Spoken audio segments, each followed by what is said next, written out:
All right, so today's been a very strange day when it comes to doing YouTube.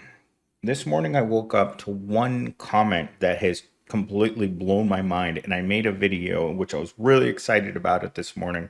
I uploaded it to YouTube, and then I thought to myself, I can't tell my enemy what the plan is, and that's what I did. Is I went through systemically through the instructions that it gave me to avoid the minefield that is the algorithm of YouTube. And so with that said, there are so many people that are going to fall victim to repeat content. Repeat content wasn't just why my last channel got taken down. It's because I didn't understand the way that it uses that term, and it's designed specifically to be very broad and abstract. It didn't tell me exactly what I had done. It took me a year to figure that out and hours of research today. I woke up this morning and I got this very vague, cryptic comment about a certain book that we don't talk about because the views in that particular book can never be made into a movie. And this is how smart the algorithm is. If even talking about it in vague nature will grab its wrath against you. Because at the end of the day, everyone's here to do one thing. There's one reason why I do this channel. Not because I love it, not because I'm here because I'm some sort of rebellion or some anti-system person. I'm here because I need money. And it's two sides, right? In one sense, it's giving you resources that you need in order to live. I'm never going to buy a yacht doing this. I'm not that kind of YouTuber. But at the same time, it doesn't want to give to you either. It's the relationship that we have with employment. Your boss wants to pay you as little as humanly possible while extracting the maximum resources from you. Again, there's an expression that I wanted to use that you guys absolutely beat me up in the comments about not remembering, and I can't remember it again because I just don't remember these types of things. But yes, it's an eternal struggle to gain resources from a system that doesn't want to give them to you. You not having the ability to live well is baked right into the equation of life. It's not a mistake. It's not a misunderstanding. It's the way that things are. Think of it in this way. Either you're the shark or you're the thing going into the shark's mouth. And the shark's always swimming around out there, always looking for someone to become food. And the proletariat has become the food for the shark. And it comes over and it nibbles on your toes, it nibbles on your arms, it even nibbles on your eyeballs. So at the end of the day, when you go home, you've got all these bite marks all over you because capitalism has been nibbling on you all day. And even worse, it doesn't just nibble at the outside of your body, it goes right inside to the core and starts sucking out your soul to that most important part of your entire body. And so you get home, you're beaten to crap, and yet you're expected to wake up the next day, put on a smile, and go in to get more motivation through whatever way they find to give you motivation, whether that's a pizza party, whether that's a kick to the rear, or if anything else, a straight punch between the eyes, because that's what work does to you. Work isn't good for you. Work is the reason why your hair falls out. Work is the reason you can't sleep at night. Work is the thing that makes us miserable because we don't have a choice whether you're going to give away your entire life to a thing that doesn't care whether or not you got to enjoy that life. In fact, I would say that the vast majority of people will never enjoy any part of their lives, like myself. Is there a vacation in my near future? Is there a vacation in my past? No. Is there a vacation now? No. The only reason I'm not sitting at work right now is because I have to be at the dentist in 30 minutes. And therefore, I had some time to kill. And of course, My lovely apartment complex doesn't think that people should have water during the day because they've got more problems with the water yet again. A recurring theme to every apartment complex I've ever lived in is they can't keep the basic resources on. For some reason, the older the apartment complex is, and the more, let's just put it this way, places that I can afford to live in don't usually have the best amenities. And that just goes hands down. If you ever live in a place where you're renting from a slumlord, you know that they don't really care about how comfortable you are. Every night I have to turn my space heater on or else I'll get too cold. Let's put it that way. And yet I have to get up in the middle of the night, turn it off because then I get too hot. But it's it's just like this everywhere, people. All right, let's get into talking point number 1 before I get too far off track. The hardest part of being poor isn't the hunger. It's pretending you're not hungry. Isn't that so true? So you walk around in the grocery store after work, you think that you can afford food because you work, right? You tell yourself, well, I'm not on food stamps. I'm not on any kind of government assistance. But guess what? I should be, right? I want food. I want reasonable housing. I want free health care. I want to be able to go to the doctor when I don't feel well. I want the doctor to tell me that I'm crazy because I have no motivation syndrome because I'm not working a career and I never will. And that's a fact that most Americans are facing right now is that there's a high demand for just a job and there's virtually no careers. Most of us don't go to work for creativity or for our own pleasure. We go to work so we don't end up out there. We want to be in here. Even if I'm just eating ramen with this little shelter over my head, I'm still doing a lot better than some people out there. Most of us aren't sitting in food lines for hours to get a box of rotten food. We have what we have. It may not be enough, but this is all we get. And I think life is about pretending that you're okay. And I've built an entire channel on the premise of toxic positivity and convincing yourself that this is enough, that this standard of living is okay with you. Well, you may not be okay with it, but you have no way of changing your circumstances, which is the most damning thing you can say to a person that's either homeless or working a minimum wage job. When you walk up to a person who's working in a grocery store and you say to them, why don't you get a better job? That's where the conversation ends. They're mocking you for wearing a uniform and working that job while making that wage. As a 35-year-old man is their way of telling you that they don't agree with your lifestyle choices. Like choosing to be wearing a uniform is a lifestyle choice. No, it's a punishment. Life comes with a bunch of punishments.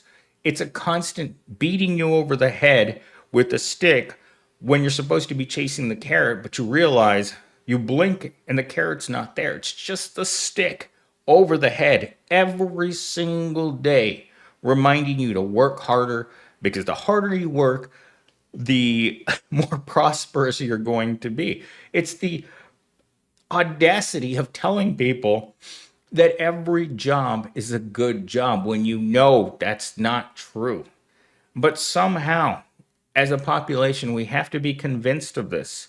And a lot of this video has to do with watching The Epic Economist the other day. And I said this in my morning video that I had to destroy, is that there are certain entities out there that are participating in very shameless ways of getting one group riled up about another group.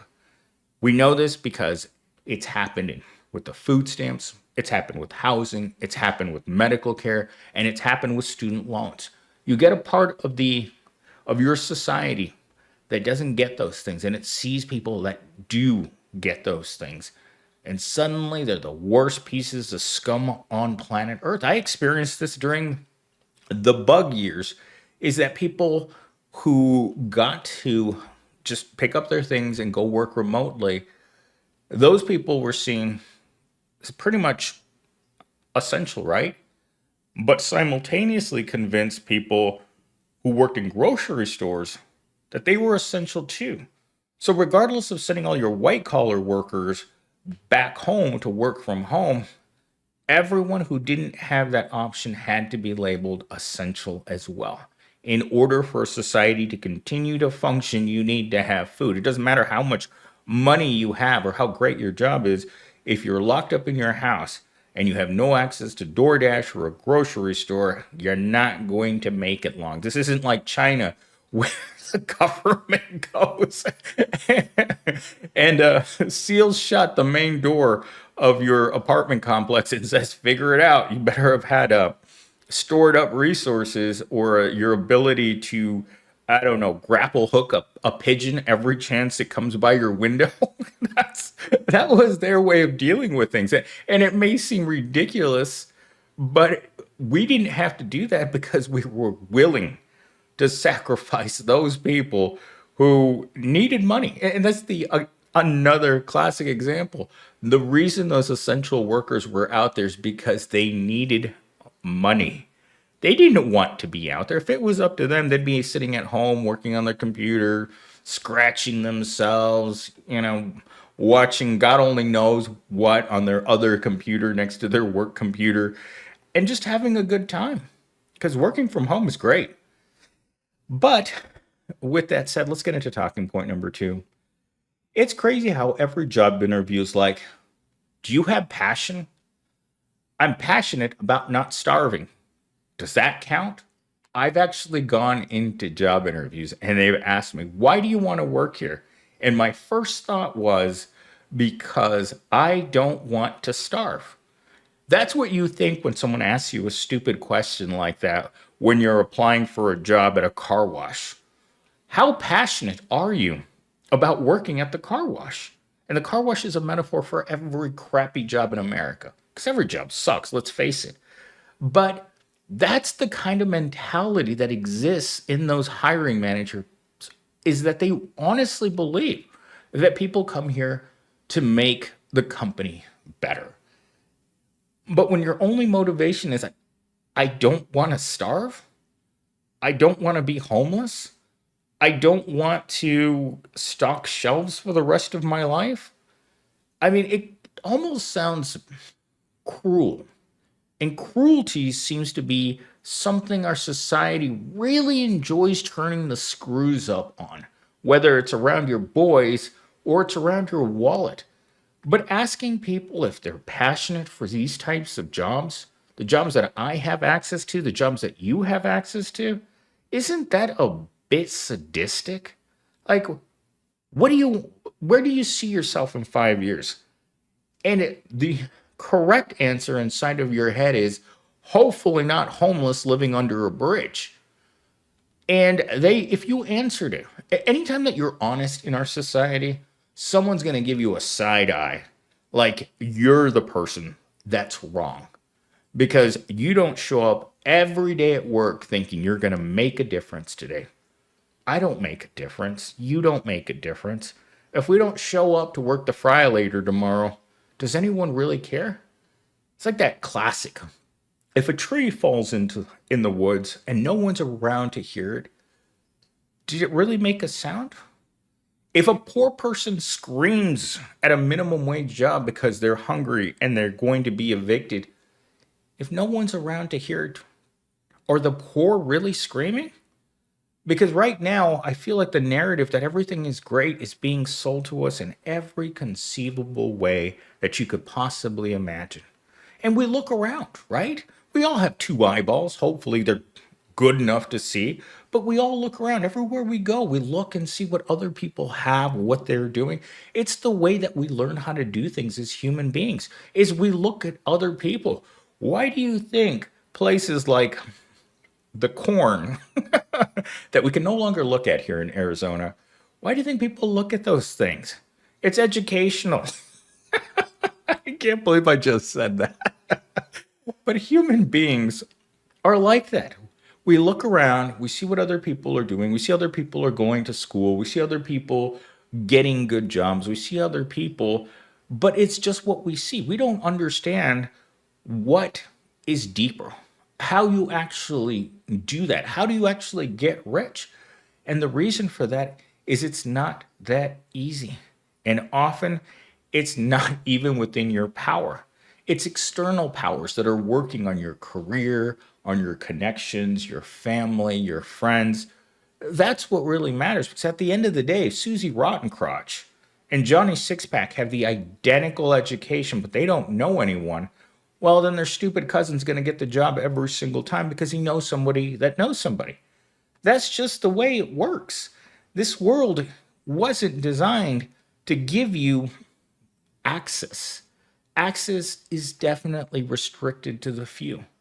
And if you don't believe that, go look in your bank account and you tell me how many pennies you have to rub together. Because if you're like me, well, we're working with half pennies at this point. Talking point number 3. You ever see rich people talk about financial literacy? Like, the problem is that we failed algebra, not capitalism. Well, I mean, I was just having this conversation with a person the other days. They were talking about having to take more math classes, and I asked them why. And they're like, because it's part of the requirement to get a certain level of education. And I thought, when was the last time you busted out a calculator in real life? When was the last time that you were working at a minimum wage job and there wasn't a machine there to make certain that it was doing the math for you? We don't trust people to do math in today's society. Just like with anything else, we don't trust regular people to do anything other than push shopping carts and act like they've been kicked by a horse repeatedly. This is what our society thinks of ordinary people. If you're not rich, you're automatically put into the container of you know what. You're that person pushing shopping carts. I did it for a long time. Every time I park my car in that lot and I look at those cars, it sends shivers down my spine. Why? Because it wasn't your fault. It's not your math skills. It's everything around us that wants to make certain that you feel bad about yourself. All these TikTok videos that are out there right now pointing the finger at people who get food stamps never point that same finger at the people that made them need food stamps. Food stamps was created to make certain that wages and food didn't mean that portions of your labor just didn't keel over. Not because they weren't working, but because you were unwilling to provide to them what they needed. And I'm not always going to mention this talking point in here. What kind of demonic entity ties healthcare to a crummy job? And again, it doesn't even want to give you the healthcare that you're entitled to, or it gives you such a low quality healthcare that you're better off with a discount code. It's like that one friend that I knew a few years back that for Christmas she gave me a 10-cent off per gallon coupon for Christmas. Can you imagine that? In your own mind, you're giving something. You're giving, this is a Christmas gift. You're like, oh my God, what's going on inside that coconut? And to be honest, not a whole lot. Because in order for you to be able to walk through your world the way that it's created right now, you've got to turn the logical part of your mind off. That's what I've done. Why bother to think about it? Because the truth is way more frightening than thinking about yourself inside of a Coke commercial. Imagine that you're living inside the world that they create in a Coke commercial and you're thinking to yourself, someone really thought that was a good idea. That advertisement really speaks to me. It shows someone that's smiling and thin and attractive. It doesn't really represent me, who has diabetes, who's overweight, who's ugly, who doesn't have friends, and who sits in their parents' basement as a NEET. Anyhow, let's pull this one out. Let's go straight into the closing here. The worst part about the system is that it convinces you that failure is personal, not structural. The trick is believing we're losing because we didn't try hard enough, not because the rules were designed to make sure that no one that works an hourly job ever gets ahead. That's really the reality of things, is that once they put you on that hamster wheel and you give it your all, and then instead of getting off the hamster wheel and retiring, you literally just fall out of it into the mud facing down while wild dogs tear away at your bones. And that's how the end of millennial steam is predicted to come to an end.